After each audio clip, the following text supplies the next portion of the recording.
আপনারা জানেন যে পাকিস্তানের পররাষ্ট্র সচিব রাষ্ট্রদূত আমনা বালোচ বাংলাদেশ এবং পাকিস্তানের মধ্যকার ষষ্ঠ foreign secretary level bilateral consultations অংশগ্রহণের লক্ষ্যে ২ দিনের সফরে গতকাল দুপুরে বাংলাদেশে এসেছেন।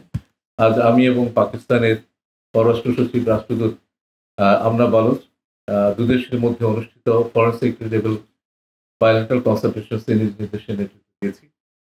আপনাদের অবগতির জন্য জানিয়ে রাখি, foreign secretary level bilateral consultation Bangladesh এবং পাকিস্তানের বিভিন্ন মধ্যকার বিভিন্ন দ্বিপাক্ষিক বিষয় পর্যালোচনা এবং দুই দেশের পারস্পরিক স্বার্থে নতুন ক্ষেত্র চিহ্নিত করার জন্য একটা গুরুত্বপূর্ণ প্ল্যাটফর্ম।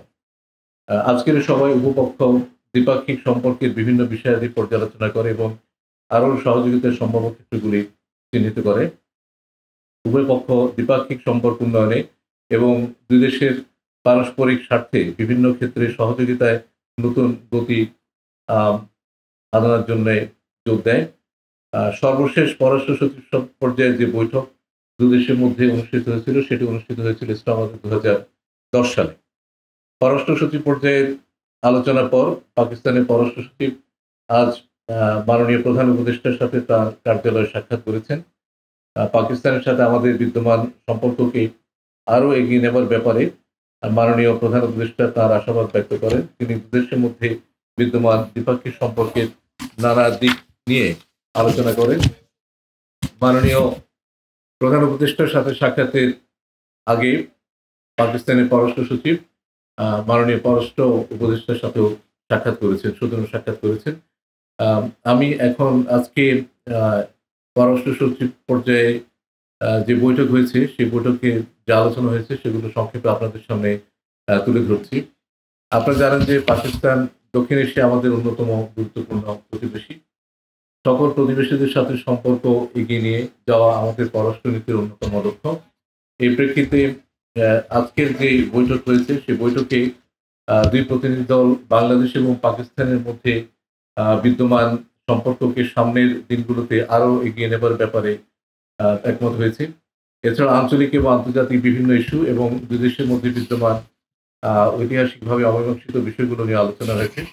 আমরা পাকিস্তানের সাথে অর্থনৈতিক ও বাণিজ্যিক সম্পর্ক উপর জোর দিয়েছি।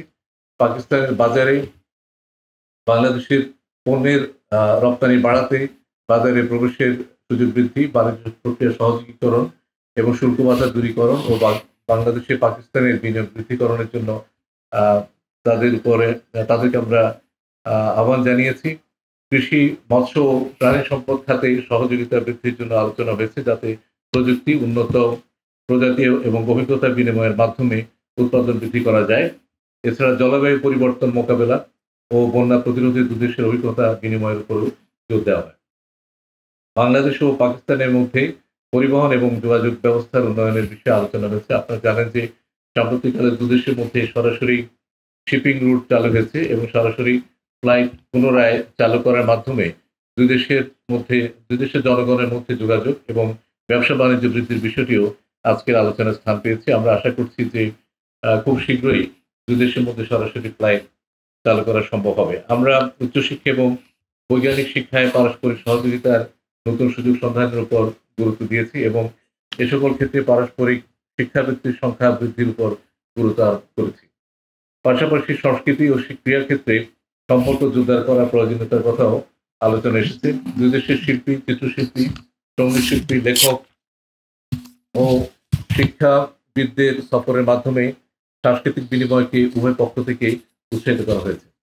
এছাড়া আমি পাকিস্তানের সাথে আগে যেমনটা বলছি বিদ্যমান ঐতিহাসিকভাবে অমীমাংসিত বিষয়গুলো উত্থাপন করেছি, যেমন আটকে পড়া পাকিস্তানিদের প্রত্যাবাসন, অবিভাজিত সম্পদে বাংলাদেশের ন্যায্য হিস্সা প্রদান, ১৯৭০ সালের ঘূর্ণিঝড়ে ক্ষতিগ্রস্তদের জন্য প্রেরিত বিদেশি সাহায্যের অর্থ হস্তান্তর এবং ১৯৭১ সালে পাকিস্তানের তৎকালীন সশস্ত্র বাহিনী কর্তৃক সংঘটিত গণহত্যার জন্য আনুষ্ঠানিক ক্ষমা চাওয়া।